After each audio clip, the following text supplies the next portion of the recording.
Kia ora and welcome to Stronghold Warlords, the real-time strategy game with castle simulator city building mechanics that fans of Age of Empires and the decades-old Stronghold series will feel right at home with. My name's JumboPixel, and today we're going to be reviewing Stronghold Warlords. Special thanks to the development studio, Firefly Studios, for providing me with an early access version for review. For the record, they didn't provide me with anything else, and this content is in no way sponsored or influenced by their opinions.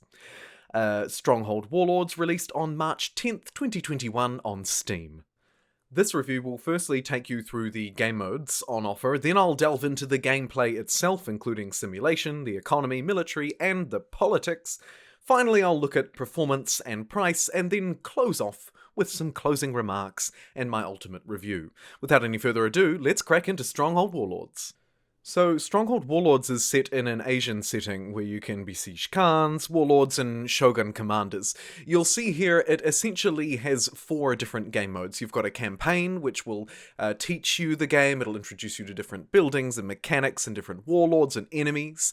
You have custom skirmish, which is the mode that a lot of you will be familiar with, that classic Age of Empires feel. You have a free build mode where you can practice building your settlement, your castle, practice with different buildings and structures, and then finally there is of course multiplayer. Now I should preface this review by saying I have not played the multiplayer. I have only played through the single player campaign, the free build mode, and the skirmish, so I can't offer you insights on multiplayer performance. Those are your game modes. Now let's talk gameplay, because there are some key elements that are taking place that you can see down in the bottom right of the screen right now. There are key metrics, including popularity, rations, and taxes, that will essentially determine the castle simulation and the economic management and the economy part of the game.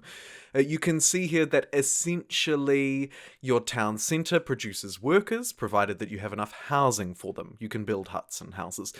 Those workers will then automatically assign themselves to jobs, providing you have the relevant building around, such as a woodcutter's hut or a quarry, for example, to get wood and stone. Popularity is a measure of happiness. When you're in the green, you'll gain villages, and when you're in the red, you'll lose them. And so ultimately these metrics come together to form the basis of the castle simulation and economy and economic aspects of the game. You will find yourself fiddling with the tax rate, raising it or lowering it. Perhaps building religious buildings to increase the popularity of an area, increase the yield, the popularity, and therefore give you some positive points. You can then perhaps offset that additional popularity by raising taxes. You can build more rice farms, have people produce more rice, and then you can increase rice rations. Increased rations increases popularity, which lets you increase taxes, so on and so forth. There are 2 other aspects that are related that you'll find throughout your gameplay, and that is of course the military aspect and the political simulator aspect. I'll start with military. Fundamentally, and as you can see here in the gameplay, you will produce military units, provided you have the villagers and the equipment and the buildings within your castle. Those units can then be used to fight other AI players, other real players, or warlords. And this is, of course, a fundamental mechanic to Stronghold Warlords. So, around the map, in these towers that you can see I'm building up to approach now, you'll find warlords. Warlords are represented by different animals. The crane, the tiger, these animals that we've seen throughout all different kinds of Asian mythology and religion, and those sorts of religious practices. Each warlord will have its own bonus, so some of them, if you capture them, may provide you with additional rice yield, for example, or increased popularity, or a better trade. There's all sorts of bonuses that these warlords can give. So how do they give them, you ask? Well, I'm about to show you, but the too long didn't read is basically form an army, storm the warlord's castle. As you can see, a lot of them aren't very well protected, and kill the warlord. That warlord will then come under your control. Once you control them militarily, you can then control them politically, and that leads me in quite nicely into the last aspect of gameplay, which is politics and political influence in Stronghold Warlords. So let's talk diplomacy then. Once you have a warlord, you can open this menu. This is the Warlords map, and you can see on the right hand side I can use my diplomacy points, aka my political influence, to persuade, manipulate, or upgrade my warlords in one way or another. Upgrading a warlord will give you increased yield or benefit, but you can see here with this one I can request rice, I can request vegetables, so I can also request some food from this one. So there are all sorts of different things and different ways that you can use your diplomacy points to generate you income or resources and ultimately lead to victory. I should also add that a military conquest of a warlord isn't the only way to bring them under your control. If you generate enough diplomacy points, you can effectively win them over or buy them over with diplomatic favour. And then the one other point to note here is that diplomatic points can be generated by buildings such as the consulate and the embassy. So you don't just have to fight your way toward them or earn them through fighting. You can earn them through the castle sim economic management route as well. So don't worry, all of you pacifists out there. Aside from maybe slaying the odd opponent, you can complete this game in more of a passive way. So you can see here, I've just ordered the pig warlord to send me some veggies. How good. So far in this review, we've discussed what Stronghold Warlords is and the different gameplay elements: castle simulation, economic management, military, and diplomacy.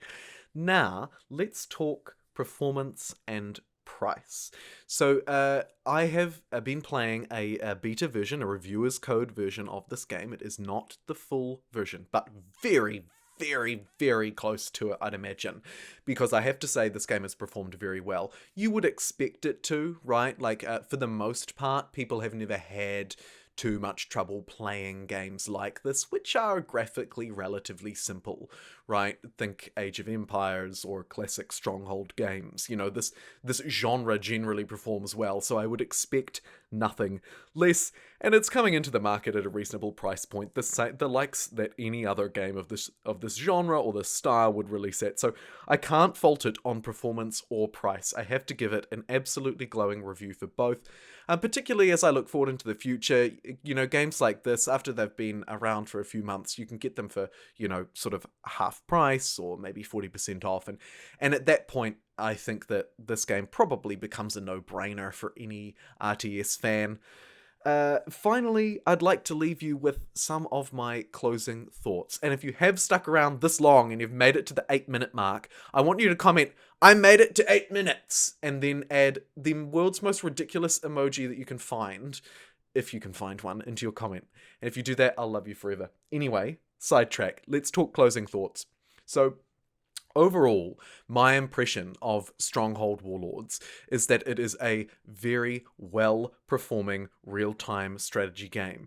The Asian setting with Khans and warlords and Shōgun commanders is a really interesting time in history, and I think the game does a good job at bringing in some, if not relatively basic, political elements through the diplomacy points and general sort of overall well-being and town happiness elements, as you can see here, through religious buildings, also buildings of torture and buildings of celebration. You know, there are all sorts of mechanics that are taking place down in the bottom right-hand corner of the screen that make for an interesting and slightly challenging economic and castle simulator.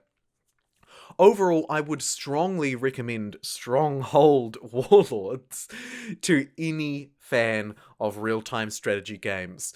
If, like me, you have been maybe an on and off long-term fan of franchises like Age of Empires, Stronghold Warlords, perhaps some of the even more politically deep simulators like Rome Total War comes to mind, then you're really going to enjoy this game. I think the basic game modes are covered off very well, from single-player building simulators to the skirmish lobby you can see here on screen, to multiplayer and a campaign mode that is Although, sometimes a little bit of an overgrown tutorial, for the most part a fun and engaging mode that you can probably sink some time in when you're done exploring the fundamental skirmishing nature of this game.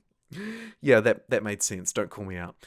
Anyway, thanks so much for watching my review of Stronghold Warlords. If you enjoyed, please stick around, like the video, subscribe if you want to join our small but rapidly growing community. And once again, special thanks to Firefly Studios for hooking me up with a beta review copy of this game so I could get my teeth sunk into it a little earlier than most. I really, really appreciate it. Thanks so much. Overall, I give Stronghold Warlords an 8.5 out of 10, and I think any fan of real-time strategy will enjoy this game. Thanks so much for watching.